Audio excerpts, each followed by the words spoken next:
नमस्कार साथीहरू। आजको टपिक छ नेपालको पोलिटिक्स। विवेकशील पार्टी, साझा पार्टी, यो पार्टीहरू जुन चाहिँ अब नेपालमा परिवर्तनको लागि केही गर्छ कि भन्ने आश, जनतालाई आश दिने खाले पार्टी। तर यो पार्टीहरूले पनि केही गर्छ जस्तो चाहिँ मलाई अब लाग्न छोडिसक्यो। पहिला पनि यसो अलिकति टाइमलाई युनाइट भए, फेरि फुटे। अहिले पनि युनाइट भए र युनाइट हुँदाखेरि 13 जना केन्द्रीय उपाध्यक्ष सहित 13 जना चाहिँ साझा पार्टीसँगको एकतामा सहभागी नहुने अरे। उनीहरू त्यो ग्रुपमा नभने, उनीहरू छुट्टै भए। अनि यिनीहरू युनिटी नै छैन। जो चाहिँ दुइटैको एजेन्डा एउटै छ, भ्रष्टाचार हटाउनु छ, दुइटैले राम्रो गर्नु छ। भइरहेका पोलिटिक्स पार्टिकलहरू, जुन चाहिँ पोलिटिकल पार्टीहरू छ अहिलेसम्मका, ती चाहिँ गतिला भएनन् है। अब राम्रो चाहियो भनेर जुन नयाँ सिस्टम ल्याउनुको लागि सबै युनाइट भएर आउँ भन्ने खाले, हामी नेपाली जनता जति राम्रो र हाम्रो खाले पार्टी खोजौँ भनेर जसले जनाउन खोजेका छन्, उनीहरूको ताल आफै। उनीहरू जब चुनावै नजित्दै अलरेडी यत्रोचोटि फुट्ने गरिसके, यत्रोचोटि आफै उनीहरू बिचै मिल्दैन। चुनाव जितेर पावर पाउने बेला यसले पावर पाउँछ, पोस्ट पाउने बेला यसले पोस्ट पाउँछ, ड्याङ ड्याङ स्यालेरी भत्ता पाउँछ, सरकारी सुविधाहरू पाउँछ। त्यतिखेर त यिनीहरू कसरी मिल्छन् यार? अहिले मिल्न सक्दैनन् भने अहिले आफ्नो सानोतिनो झिनो मसिना कुरालाई पन्छ्याउन सक्दैन। दुइटै झुक्न खोज्दैन दुइटै पार्टी। होइन हामी त ठुलो, हामी किन हट्ने भने जस्तो गर्छ भने पछि के होला हालत? यो अरू पार्टीभन्दा के डिफ्रेन्ट? अरू पार्टी त एटलिस्ट सत्तामा पुगिन्जेल त युनाइट थियो यार। माओवादी जङ्गलमा हुँदा त एकैसाथ थियो नि, सरकार विरुद्ध लड्दा त एकैसाथ लडिरहेको थियो। जब सरकारमा आयो त्यसपछि त फुट्न थाल्यो। यिनीहरू त त्यहाँ नपुग्दै फुट्न थाल्यो भनेपछि त्यहाँ पुगेपछि के होला हालत? त्यही भएर मैले यो छाँटै देखिनँ यो पार्टीको। अब काङ्ग्रेसको के भन्नु? अपोजिसन हो, खै त अपोजिसन नाम छ, अपोजिसन छ जस्तो नि आवाज छैन क्या देशमा। यस्तो तालले के त के हो यो? अनि जुन सरकार चलाइरहेछ भनौँ, उनीहरू आफैमा मिलेकै छैन। देशको सबैभन्दा ठुलो पार्टी एमाले, प्रचण्ड, केपी ओली, दुईजना आफूमै मतभेद छ। ब्याटल चलिरहेछ। यो पाराले त के हुन्छ त नि? दुईवटा टाउके, मेन देश चलाएकै टाउकेहरू नै बाजेर लडेर बसिराख्ने, नमिल्ने भने के पोइन्ट? यो त के पनि भएन है।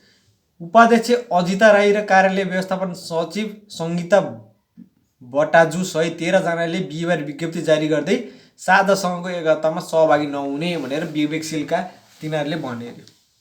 अहिलेको एकीकरण केही समयको लागेको होइन र विवेकशील साझा राजनीतिक मत भिन्नताका विषयहरूलाई नटुङ्गै एकीकरण गर्न उचित नहुने। अनि यो अहिले युनाइट हुन सक्दैनन् भने यो दुईवटा पार्टी कहिले युनाइट हुन्छन्? कहिले चाहिँ यिनीहरू चुनाव आउनुभन्दा अगाडि नमिल्ने, चुनाव आएपछि यो तेरो ऊ मेरो गर्ने, अहिलेदेखि यो गर्छन् भने पछि चुनाव जितेपछि यिनीहरू कसरी मिल्लान्?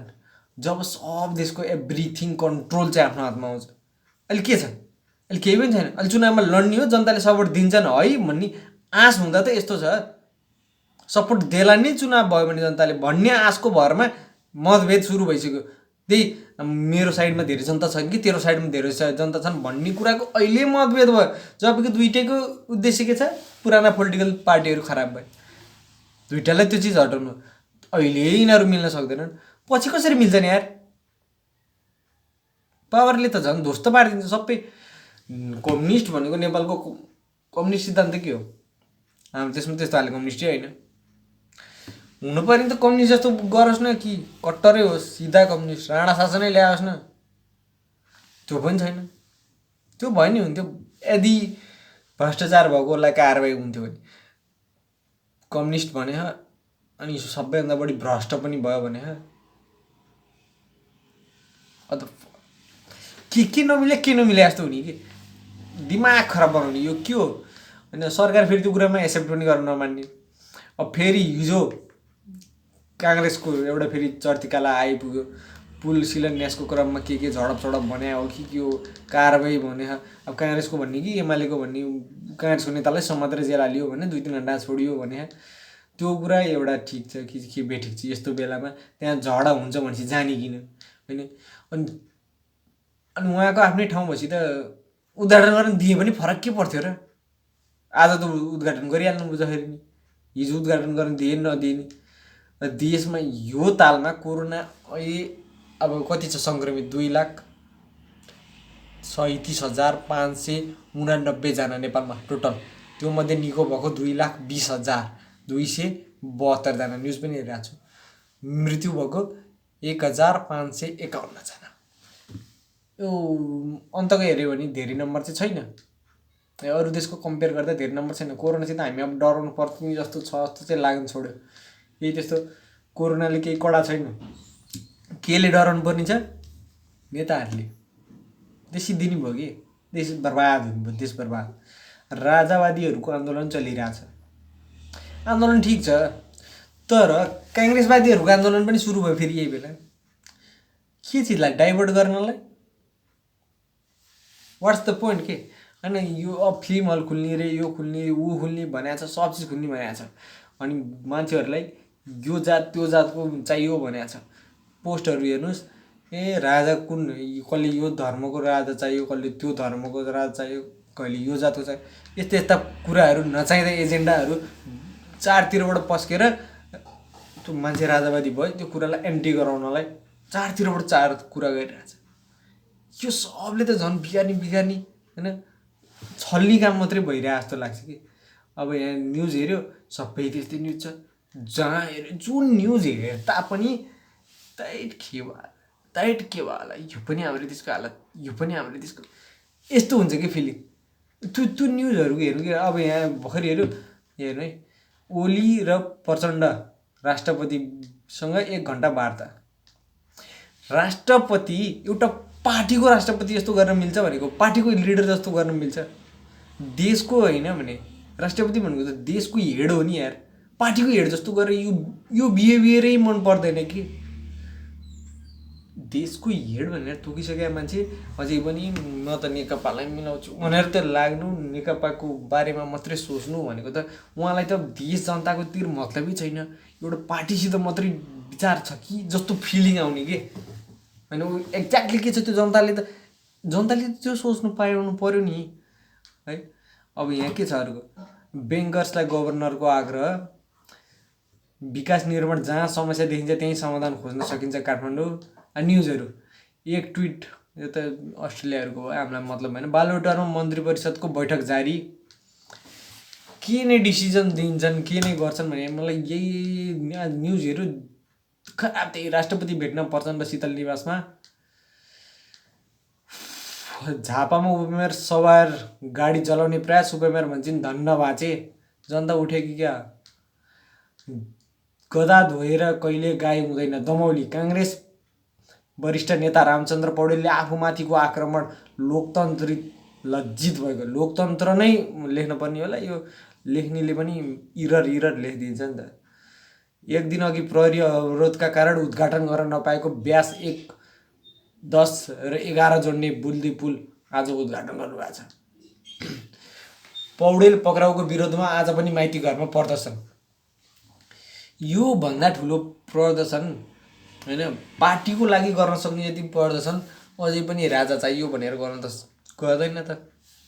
त्योभन्दा 10 गुणा ठुलो, त्योभन्दा 20 गुणा ठुलो गऱ्यो भने पो राजा आउँछ। यस्तो बेला पनि राजावादीहरू उठेको टाइममा पनि नेतावादीहरू, म यो काङ्ग्रेस एमाले भन्दिनँ कि, यो प्लान पनि हुनसक्छ, आई डोन्ट नो।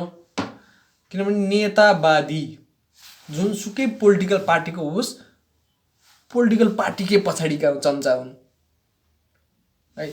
चम्चा भनेर काङ्ग्रेसकोलाई मात्रै चम्चा भने होइन है, सबै पार्टीको। ती सबलाई रोडमा ल्याउनु, राजावादीहरूको अगेन्स्टमा रोडमा उतार्न खोज्या मात्रै हो कि। देशको झन्डा बोकेर धेरै जनता आए, नेताहरूलाई अलिक गाह्रो भयो जस्तो छ कि। है तिनीहरूले त देशकै झन्डा उचाल्न थाले त यार, अब केही कदम चाल्नु पऱ्यो। पार्टीको झन्डा उठाउनलाई के गर्ने, यो गर्ने, पार्टीको झन्डा उठाएर हिँडे। त्यसैभरि पार्टीको झन्डा उठाएर पर्दछ नि, माइती घरमा पर्दछ नि तरुण दलका कार्यकर्ता। अब अर्को केही चिज गर्छ अब एमालेका कार्यकर्ता, तर आफ्नै सरकार छ, उनीहरूलाई अहिले केही गर्न पर्ने छैन है। राष्ट्रपतिलाई भेट्न प्रचण्ड शीतल निवासमा, न्युज अब 10वटाले एउटै हाले है। खै मैले त अरू गतिलो केही न्युजै भेट्दिनँ। के पनि हेऱ्यो जति हेऱ्यो न्युजै छैन कि नेपालमा, केही न्युजै छैन। एउटा एउटा न्युज भनेको आयुर्वेदिक औषधिले कोरोना निको पार्छ, खोपमा अर्ब खर्च गर्नु पर्दैन। त्यो कुरा चाहिँ अलिक हो जस्तो लाग्छ। किनभने हाम्रो अरू देशको हिसाबमा हाम्रो देशमा कोरोनाको डेथ सायद कमै छ जस्तो लाग्छ है। अहिलेसम्म आवाज त्यस्तै फिल भइरहेछ। र कन्टामिनेसन भएर मान्छेलाई कोरोना लागेको, कोरोना पोजिटिभ देखेको पनि कमै छ। ट्रान्समिसन कम भइरहेछ जस्तो लाग्छ एकअर्कामा। त्यही हिसाबले भन्नुपर्दा हामीलाई त्यति हर्ड इम्युनिटी आइसक्यो कि नेपालीलाई जहाँ पनि भिड गरिदिनु, जे गरिदिनु गर्दा नि त्यो अरू देशको हिसाबमा हेर्दा त हाम्रो त एकदम एक्सपान्सनमा ग्रोथ हुनुपर्ने हो कि कोरोनाको पोजिटिभ छैन। अब ऱ्यापिड ग्रोथ हुनुपर्ने बेला हाम्रो ऱ्यापिड ग्रोथ देखिएन, किनभने मान्छे जहाँसुकै भिडभाड गरेपछि त हुनुपर्ने हो। यसको कारण टेस्टिङ कम पनि हो भन्छन्। टेस्ट कमले मात्रै हुन सक्दैन होला। टेस्ट भइरहेको ठाउँमा पनि धेरैलाई पोजिटिभ देखेकै छैन। पोजिटिभ देखे पनि मान्छे गाह्रो भएकै छैन कि, सिम्टमै छैन। है विकास निर्माणमा राजनीति होइन प्रतिस्पर्धा गरौँ नेता पौडेल। फेरि अर्कोमा आयो कोरोना बिमाको भुक्तानी रकम 3 दिनभित्र उपलब्ध गराउन अर्थ मन्त्रालयको निर्देशन। सरकारले एउटा चिज अस्ति के पनि भनेको छ भने राजावादीहरू तिमीहरू आन्दोलन गर्न पाउँदैनौ, आन्दोलन नगर्स् भने जस्तो समथिङ वार्निङ जारी गरे जस्तो गर्यो। जनतालाई फ्रिडम छ पनि भन्ने। अनि एकजनाले त्यो भन्ने, अर्कोजनाले राजाको पालामा भएको भए तिमीहरूले आन्दोलन गर्दाखेरि जेल जानु पर्थ्यो, धन्न यो राजा हटेर अहिले तिमीहरू आन्दोलन गर्न पायो अरे। राजाकै पालामा हामीले आन्दोलन गरेर राजै हटाएको होइन र? अनि कस्तो यो बेफाक कुरा गरे त नि। राजाको पालामा यो आन्दोलन गरे भए तिमीहरूले जेल जाऊ। त्यही जेल गयो, म जेल गएँ भने फुइँलाई त मन्त्री भएको छ नि त सबै।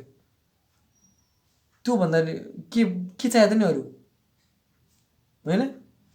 त्यही फुइँलाएर यत्रो टाइम एकचोटि नेता भएर जिन्दगीभरिलाई पुग्ने देश त नेपालै होला कि। एकचोटि न केही कारोबार गर्नु पऱ्यो, न केही गर्नु पऱ्यो, के गर्यो त? एकचोटि नेता भएको थियो, बस लाइफभरिलाई ढुक्क। जुनसुकै नेता हेरौँ न, कहाँबाट चुसिरहेछ त नि? यही देशलाई चुसिरहेछ, हामी जनता चुसिरहेछ। जुनसुकै पार्टी हेरौँ। अनि हामी चाहिँ तिनीहरूलाई नै वर्षैपिच्छे भोट दिने, तिनीहरूलाई नै सपोर्ट दिने, हरेकचोटि उनीहरूकै पछि पछि दौडिने, उनीहरूले देश बेचे पनि भन्ने। आफूले भोट हालेको भएका अरू विपक्षी सबैले देश गरे भन्ने, देश लुटे भन्ने, देश बेचे भन्ने। अर्बौँमा देश बेचे साला जनता। हामी आफै जनता के। मासु भातमा पेट्रोलमा हामी बेच्दा केही फरक परेन है। जब 100 रुपियाँ 200 रुपियाँमा देश बेच्दा भोट हालेको नि, देश बेचेको होइन। भोट जसलाई दियो उसैले कन्ट्रोल गर्छ भनेपछि त त्यो बेचेको त मेन जनताले हो नि।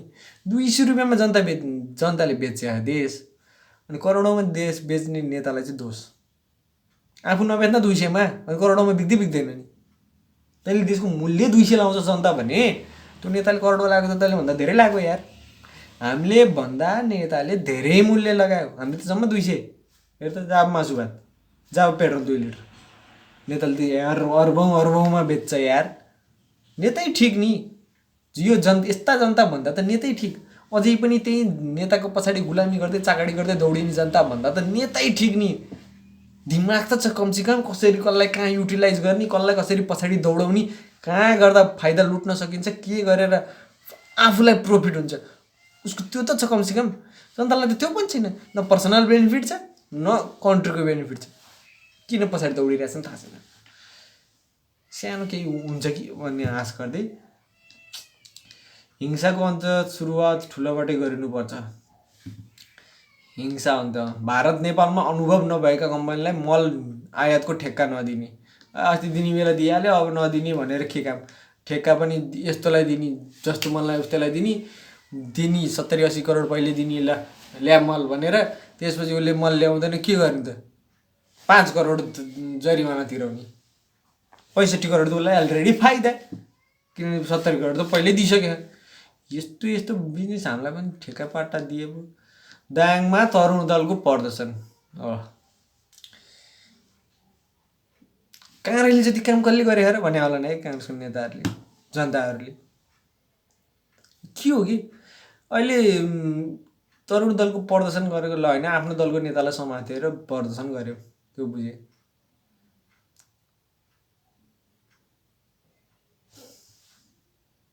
के कारणले के गतिलो कदम गरे हो र सपोर्ट गर्नुपर्ने अहिले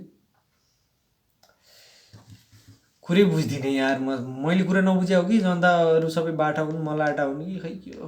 काङ्ग्रेसद्वारा कावासतीमा राखे जुलुस नलपरासी तनहु पुल उद्घाटन गरेर नदिएर आफ्ना नेता रामचन्द्र पौडेललाई प्रहरी नियन्त्रणमा लिएको भोलिपल्ट अरे यार तनहु त रामचन्द्र पौडेलको आफ्नै एरिया होइन भने आफ्नै एरियामा त आफैले पुरै टोटल कन्ट्रोल गर्न सक्नु पर्थ्यो। ए साँच्ची चुनाव हारे पो क्या है त्यहाँ डोनाल्ड ट्रम्पको चुनाव समथिङवाला न्युज छ फेरि है। 3 दिनभित्र कोरोना बिमा भुक्तानी गर्न अर्थ मन्त्रालयको निर्देशन। सबै 3 चिजमा यही छ न्युज। नेपालको अरू केही न्युजै छैन। नेपालका परराष्ट्र मन्त्रीको भ्रमणको गृह कार्य भइरहेको छ भारतले नेपालका परराष्ट्र मन्त्री प्रदीप कुमार गेवालीको भारत भ्रमणको मिति तय गर्ने गृह कार्य भइरहेको जानकारी गराए। कम्युनिस्ट आफै समाप्त हुने बाटोमा नेताले रिजाल। खै मलाई त यो कुनै न्युज हेरेर पनि केही पनि नेपालको पोलिटिक्समा केही राम्रो चेन्ज आउला केही गतिलो फेरबदल होला केही लागेन। पुरै रोडमा देशको झन्डा होला भनेको फेरि काङ्ग्रेसकै झन्डा हुन थाल्यो। अनि पक्राउ गर्यो प्रदर्शन गर्ने ठिकै हो देशभरि नै त्यो ठिक होला। के भएर पक्राउ गर्यो सरकारले भन्यो होला। सरकारको विरोध किन त्यो ठाउँको जुन सरकारले समात भनेर आदेश त दिए होइन होला नि त त्यहाँको लोकल डिएसपी सिएसपी केले हुन्छ त समाउने त होइन र भने माथिबाटै आदेश दिनुपर्छ र त्यो चाहिँ मलाई थाहा भएन यो चिजको बारेमा अबुझ म चाहिँ है। सुर्खेतमा राज संस्था पुनर्स्थापनको माग गर्दै र्याली र एक ठाउँमा मात्रै भएछ आज र्यालीमा राजा आऊ देश बचाऊ वाला। यो हिसाबले सोच्नुहोस् राजा आऊ देश बचाऊ भन्दा बढी आन्दोलन आज काङ्ग्रेसको भएछ भनेपछि देशमा जनता चाहिँ पोलिटिक्समा बाँडिसक्यो कि कोही पनि देशको जनता छैन। कि काङ्ग्रेसको जनता छ कि एमालेको जनता छ कि माओवादीको जनता छ कि राप्रपाको जनता छ यस्ता यस्ता छ कि राजावादी जनता छ। देश नेपाली जनता कति छ त देशको लागि सोच्ने त्यो नै भेट्न गाह्रो। त्यो नभएसम्म हुँदैन। अब कुन पार्टीलाई भोट हाल्ने त अब चुनावमा कुनलाई सपोर्ट गर्ने के आइडिया छ? म त सोचेको सोचै भएँ कसैलाई भोट दिएर गयो होला जस्तो छैन। न्युज पनि हेरिसक्नु छैन अब केही कुनै पार्टीको बारेमा अब के हुन्छ जस्तो लाग्छ केही आशै छैन कि। तपाईँहरूलाई केही छ केही विचार छ कमेन्ट गर्नु होला। जय नेपाल।